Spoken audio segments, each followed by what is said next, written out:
Good afternoon.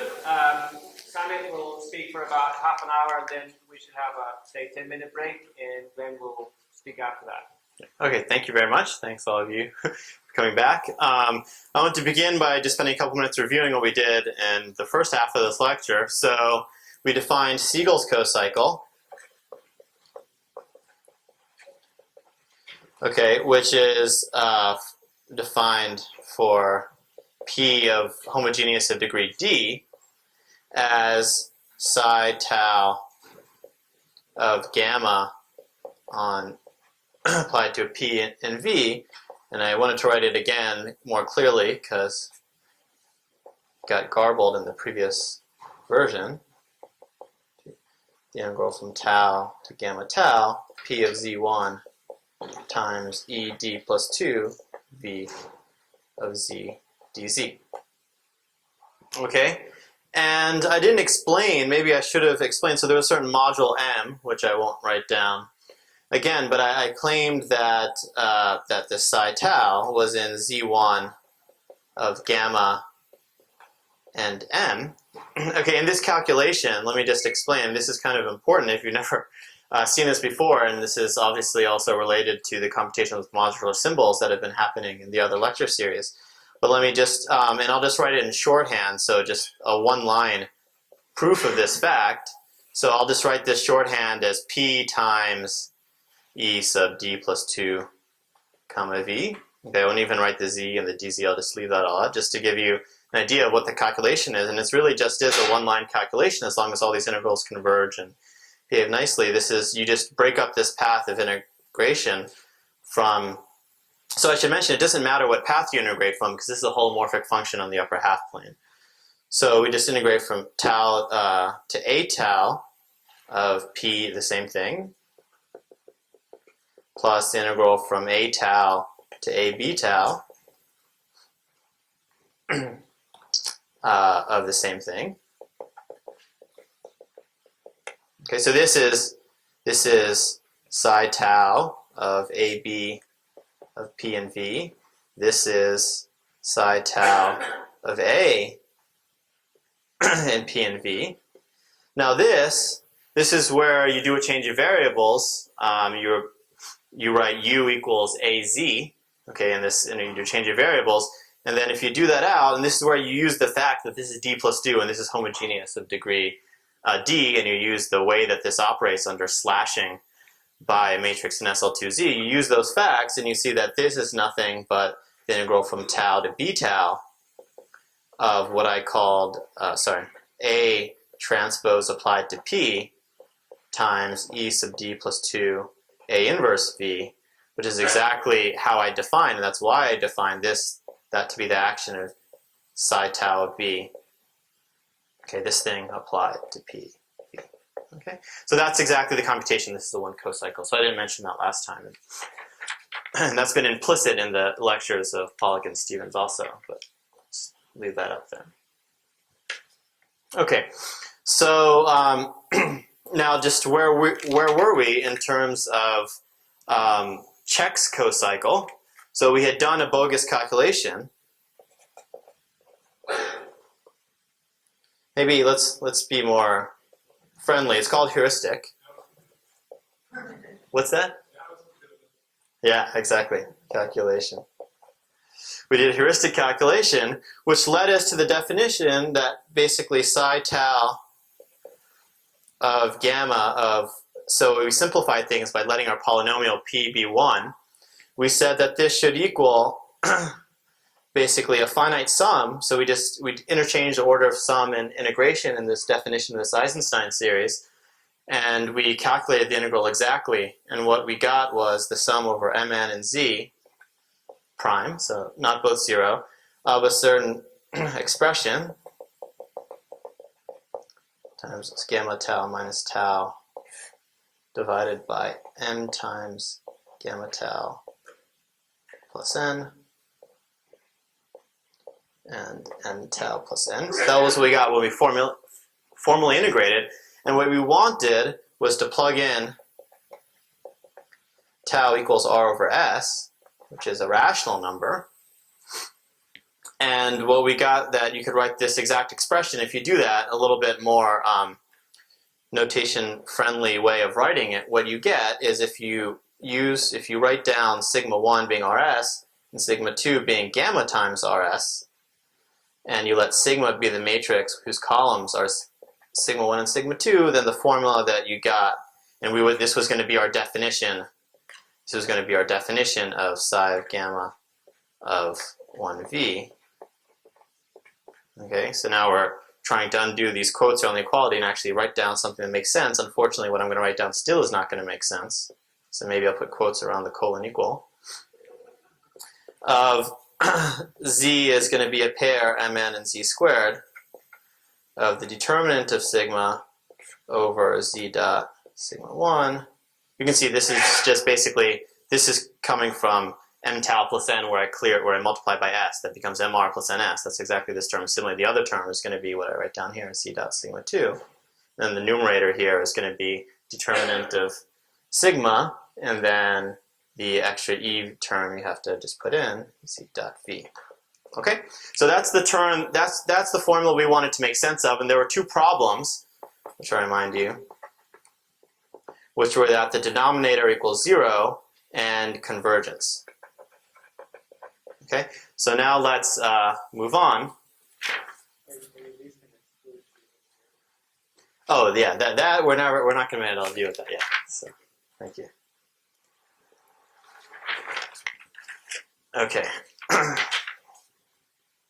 So now we're going to deal with these problems, and we're going to generalize. So we're going to fix the problems. And okay, okay, so let's fix the problems.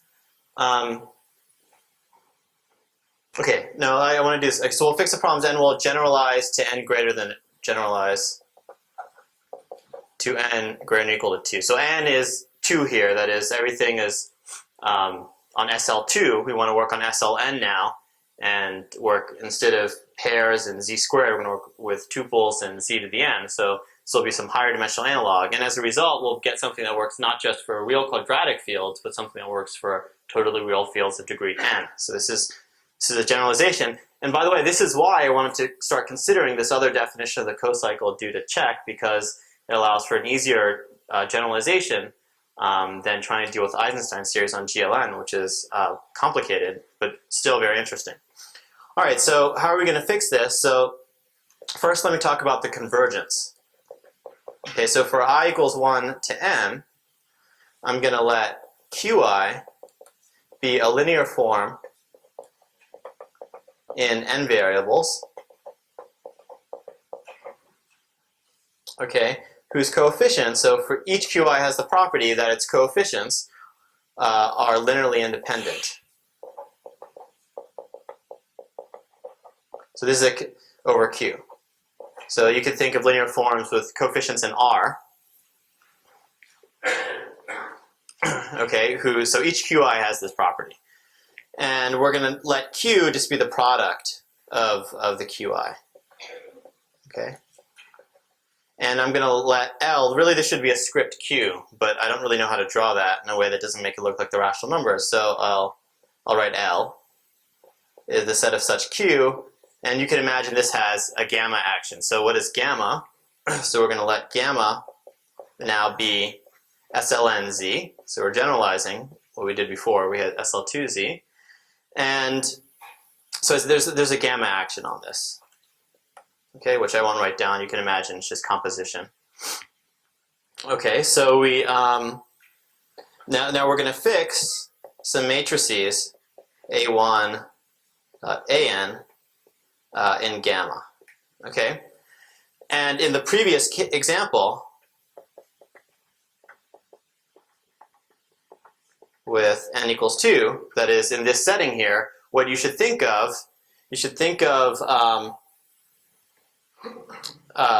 A1 being this vector sigma 1 completed to a matrix in SL2Z, and A2 as being gamma times A1. So the first column of A2 will just be what I called sigma 2. It looks like an R, that's gamma. Okay. Okay. So now here's what we're going to do. So for z, now it's going to be going over z to the n, but of course, as Bjorn says, we have to take out 0.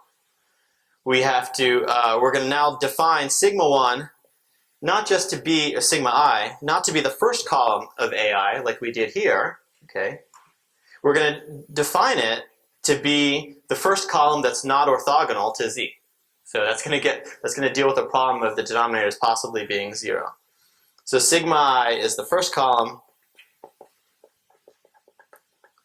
of AI such that z dot sigma I is not equal to 0. And the fact that z is not 0 and the sigma and the AIs are in SLNZ means that there's got to be some sigma I for which that's true. It can't be orthogonal to all the vectors in a basis of q to the n.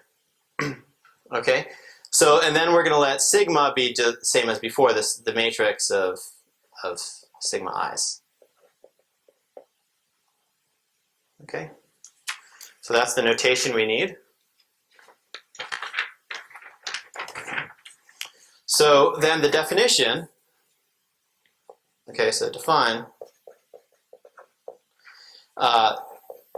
so phi, now it's going to be a function of a1 through an, not just of the matrix gamma, okay, of, and again, I'm dealing with p equals 1, so in general I'm going to have a p there, but let me just tell you the definition with p equals 1, and now it's going to also depend on this q that I've picked, okay, that's going to help me in my convergence. So what is it going to be? So basically what I want it to be is the sum as z ranges over z to the n prime of the same expression that I wrote down, determinant of this matrix sigma divided by the product of z with these columns sigma I times e of z in a product. Okay, so now at least I've fixed one of my problems, which is what happens about the denominator being 0, because by definition this denominator is not 0. I've chosen the sigma I is based on z to make sure that this is non-zero. And then the second problem I had was convergence, so that I need to deal with. So what we're going to do is we're going to take a real number, a positive real number t, and we're going to only sum over the z such that the absolute value of q applied to this vector is less than t. Okay, and you can check that this now converges absolutely over that sum. So if you think back to the n equals 2 case, and let's pretend this q has integer coefficient, there's no reason why I can't. For example, if q is the norm form for a real quadratic field or something, then all these points are going to lie on finitely many hyperbolas, which are basically dimension 1 objects, finitely many of them. And if you sum this quadratic thing over a dimension 1 thing, that's like calculating zeta of 2. That's an absolutely convergent sum. So this will converge absolutely as long as you make this restriction. And then, now that I've done that, then I better take the limit as t goes to infinity so that in the end I'm getting all the points. Okay, but it's not clear this limit exists, and if it exists, I'm not clear whether or not it depends on q. Turns out that it does, and then we have our scaling factor, which is now 1 over 2 pi to the n, rather than 1 over 2 pi I squared. So that's the definition, and now there's nothing bogus. This is an actual definition. Okay, so that's the definition of Check's cocycle, and I won't tell you, but phi of the a1 through an, there's a version with the p in it. Okay, defined similarly. Okay, it's in the notes, and this now what you can show now, kind of amazing thing actually. So let's let m now generalize our module m. So an m is now going to be the functions from p, and now let's do everything over q. So polynomials with rational coefficients, p sub q, cross this L, this set of q's that I'm using to make convergence work, and let me not even throw out 0. I threw out the coset of 0 before. I'm going to take all these. Okay. Okay. Let's define the module of functions like this. There's a gamma action, and okay. So there'll be some conditions, so such that they're linear in the PQ variable. And there's, again, a distribution property that I'm not telling you about in the q to the n mod z to the n variable. Okay. Okay, and I just want to point out that I'm saying functions taking values in q. Okay, so this is a weird limit. This would be, even if you knew this limit exists, could be some complex number. There's an e there, e to the 2 pi I something there, and then there's this 2 pi I in front, so we don't know exactly what to expect. But the amazing theorem that Čech proves, so this is several theorems that I'm going to write all at once, okay, is that, okay, so one is that for each, so if I fix a tuple of matrices in gamma, this actually does lie in this M. Okay, so in other words, so that this, what I'm saying, all I'm saying in this statement is that the value is rational. Okay, so i.e.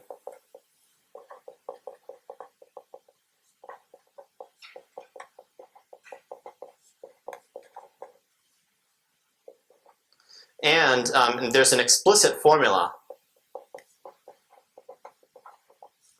involving Dedekind sums. And this will be made more clear tomorrow in the group projects, where this formula will be discussed. Okay, second is, as you probably guessed, is that this phi is actually a cocycle. Now it's an n-1 cocycle. So for n equals 2, we had a 1 cocycle. Now you get n-1 cocycle. And I should just mention this is a homogeneous cocycle. Before, when I was talking about Siegel's cocycle, I was using the inhomogeneous form of what it means to be a cocycle. This is a homogeneous form. That's why there's n matrices that you're plugging in to a n-1 cocycle. Okay, and then the third, and this is even though we were inspired by Siegel's formula or Siegel's theorem, what you have to reprove it, since we went through this whole bogus calculation, but we ended up with a definition that makes sense. So you have to reprove it given your definition makes sense, and what Čech was able to do is prove that that formula holds, and this is now totally for any n greater than or equal to 2. So it's not even for real quadratic fields anymore. So in other words, the formula is that zeta k over f comma r sigma a 1 minus r is equal to some special value of this cocycle.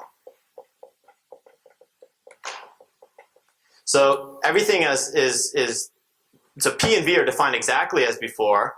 Q is sort of the norm with respect to the dual basis of this basis W1, W2 that I took. Okay. So these are just details in case you're interested. Of course, it's in the notes. And these A1 through AN, this is the matrix 1, and so that's A1 you can take as 1, and then A2 through AN, you essentially take a basis of units of E of F. So matrices representing the action of multiplication by these guys on the, I shouldn't say W1, W2, this would be W1 dot dot dot Wn. So you think of, and so for E of F, acting on these, you get a certain matrix in SL and Z, and you take the corresponding matrices. Now this is not quite true. You have to symmetrize and homogenize them a little bit, but that's where they come from. Okay. So now what I want to point out is that 1 and 3 together imply the Klingon-Siegel theorem that Matt mentioned. So the theorem that Siegel proved himself using a slightly different method, but it implies that that these zeta k over f r's sigma a 1 minus r are actually rational numbers.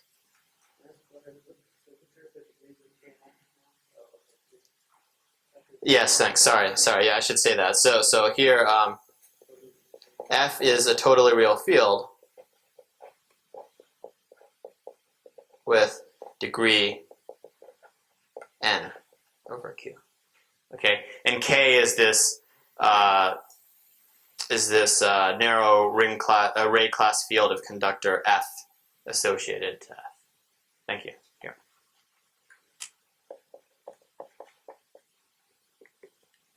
Okay. All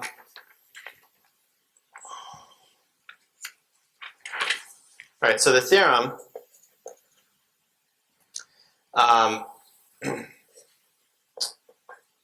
this is still a work in progress with Pierre-Charles, is that you can L smooth this check co-cycle, okay, so that you actually get integral values. Okay, so the integrality theorem that I gave about the Siegel theorem still holds.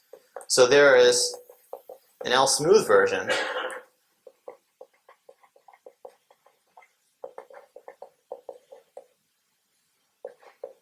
Psi L, and so now this is going to be in Z1 of gamma naught of L. Maybe I should say what that is, and then some L version of this. Okay. Thank you. N minus 1.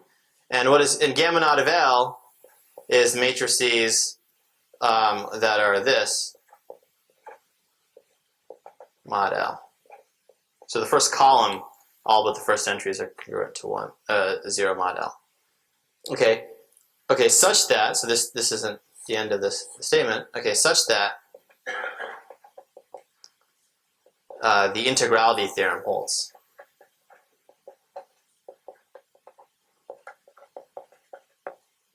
Okay, so as a corollary of that, so what you get is that this zeta k of the T smooth version, so again, T is now going to be just a one element set of a prime ideal of norm L in your field. I don't want to write out all the notation again, so T is the same thing it was before, but that the T smooth version actually lives in Z bracket 1 over L. Okay, so that follows because by Check's theorem and the definition of the smooth cocycle, you can prove that this value is equal to the special value of our smooth cocycle, and then that the integrality theorem tells you that it lies in Z bracket 1 over L, and that in fact it lies in Z if R is 1 and L is greater than or equal to n plus 2. Okay, so this is the theorem of Deligne-Ribet and Kasunogas and Barsky. So this method using Check's cocycle has given a new proof of this fact. Okay, so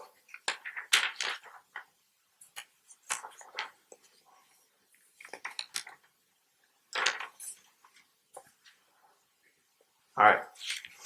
Well, what can we do even more? So now we're interested in Stark's conjectures. So that's what we can do. So far we've been talking about this cocycle and we've been talking about zeta values. But now what we can say is this cocycle knows more than just zeta values. So we're going to fix a prime p, and we're going to fix a v in q to the n mod z to the n. And I want v to have the property that pv is congruent to v mod z to the n, which basically means that the denominator of v should divide p minus 1, basically. Is that p minus 1 times v should be in z to the n. Okay, so in particular the denominator of v is relatively prime to p. That's going to be important. Okay, and so from now on, by the way, I'm going to suppress this q that I introduced to make everything rigorous. I'm just going to suppress it so I don't have to carry it through my notation. Okay, so what I'm going to define now is something that I'll call mu of a1 through an. It'll depend on n matrices and SL and Z, and such a v. Okay, and it's going to be a z1 over L bracket, z bracket 1 over L valued measure. In fact, if you want to just think of it as a ZP valued measure, this sits inside ZP. That's fine. So it says on ZP to the n. And by the following formula. So the measure, so I'm going to call this tuple, I'm just going to call it A now. Okay, so the measure associated to a tuple of matrices in my V, okay, on an open set, V plus A plus P to the R times ZP to the N. So here A is something in Z to the N. So sets of this form, so by the way, V, as I said, doesn't have its denominator is not divisible by P, so I can think of it as sitting inside ZP to the N. And for any integers in Z to the N, I mean tuple of integers, I can think of that as sitting inside ZP to the N. That's an R, that's an N. So this is just some translate of this open set around 0. So this is some open set around this point, and as A goes through all integers, you get this partition of ZP to the N into open sets given by balls of size P to the negative R. And so as R gets bigger and bigger, this gives you a basis of compact open sets of ZP to the N. So it suffices to give you what the definition of the measure of this set is, and this is going to be nothing but our L-smoothed measure, right, at A applied to 1. So just take P equals 1, and take V plus A over P to the R. Okay? So the thing that's interesting to note about this is that this definition only depends on the cocycle when you specialize to P equals 1. And then the condition on the integrality theorem, the conditions automatically hold when P is 1. Therefore, this thing lives inside Z bracket 1 over L by our integrality theorem, which I've stated here. Okay, so now the theorem that you can prove is that in fact this measure knows not just the values of phi L at when P equals 1, but you can in fact recover the entire cocycle phi L. That is, if I want to know what phi L is, not at say P equals 1, but for some arbitrary P, okay, then in fact all you do is you integrate along ZP to the N, you integrate the polynomial against this measure.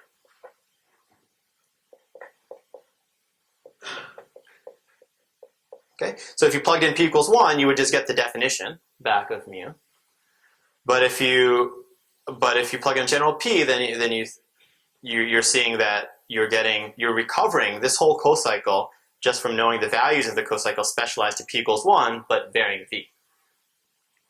Okay, so here this X is varying inside ZP to the N, and so I can certainly evaluate this polynomial of degree N on it. I mean, that takes in variables on it.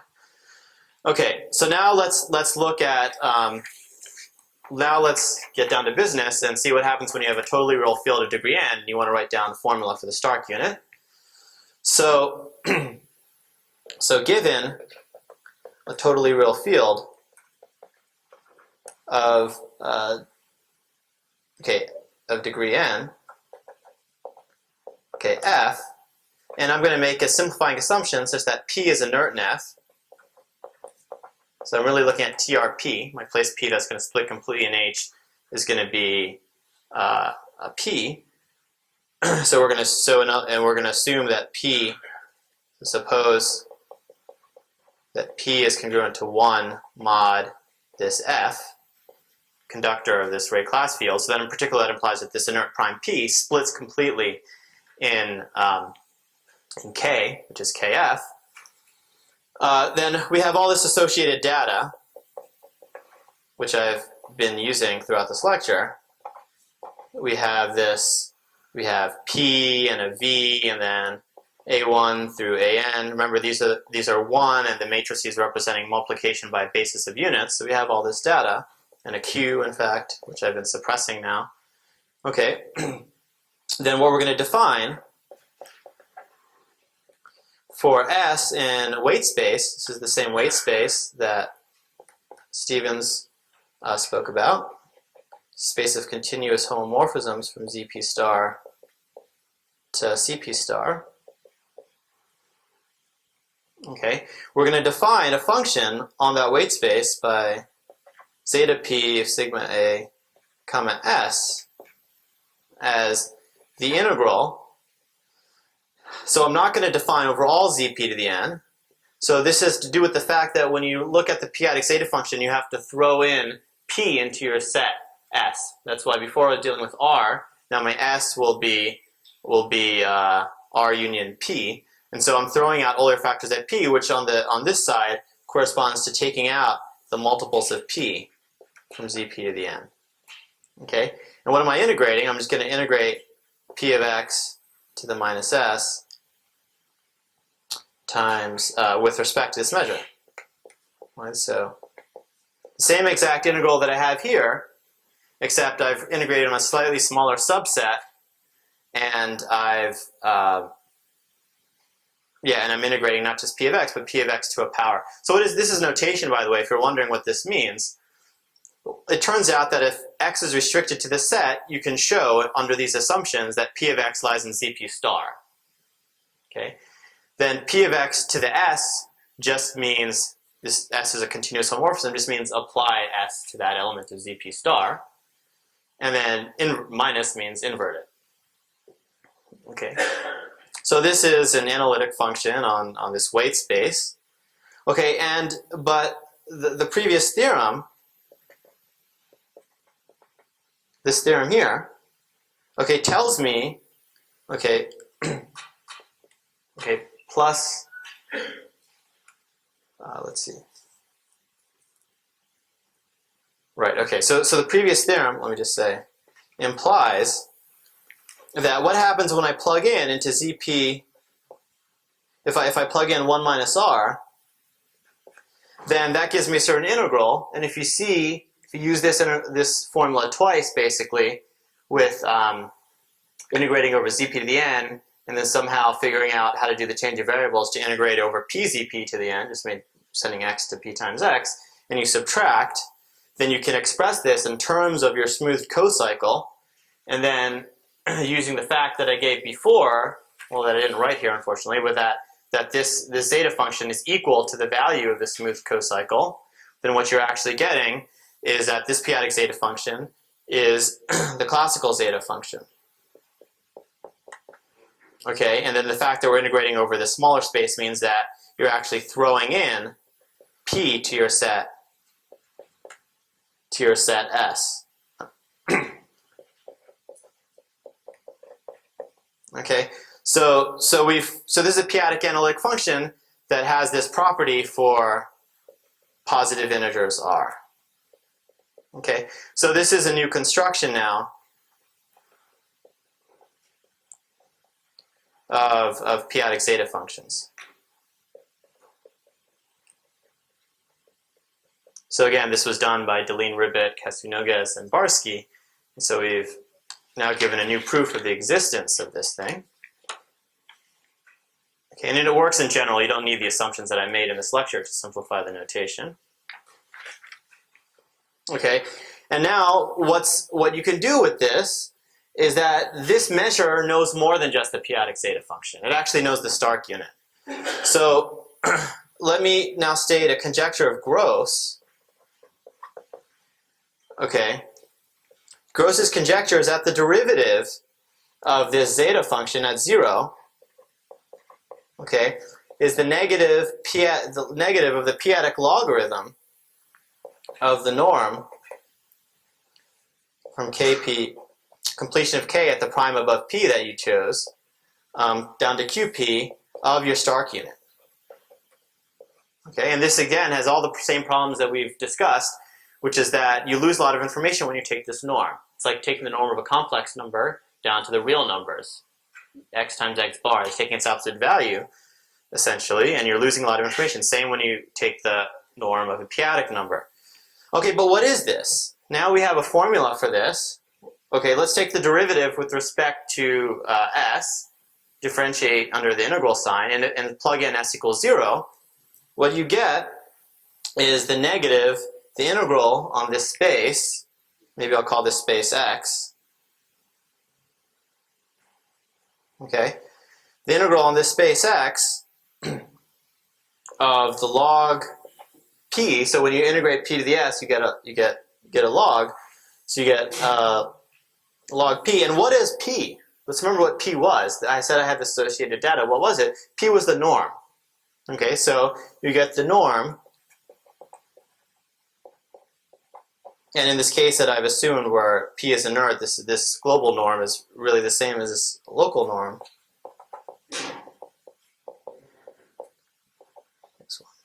xn wn. Okay, this is what the polynomial p was. It was this exact polynomial, okay, with respect to this measure. Okay, so now if you ignore the middle and you compare these guys, it's kind of clear what you should do. So the first thing you should do is cancel the minus signs. That's kind of silly, okay? And then once you've canceled the minus signs, you should start canceling other things. You should just erase the word norm.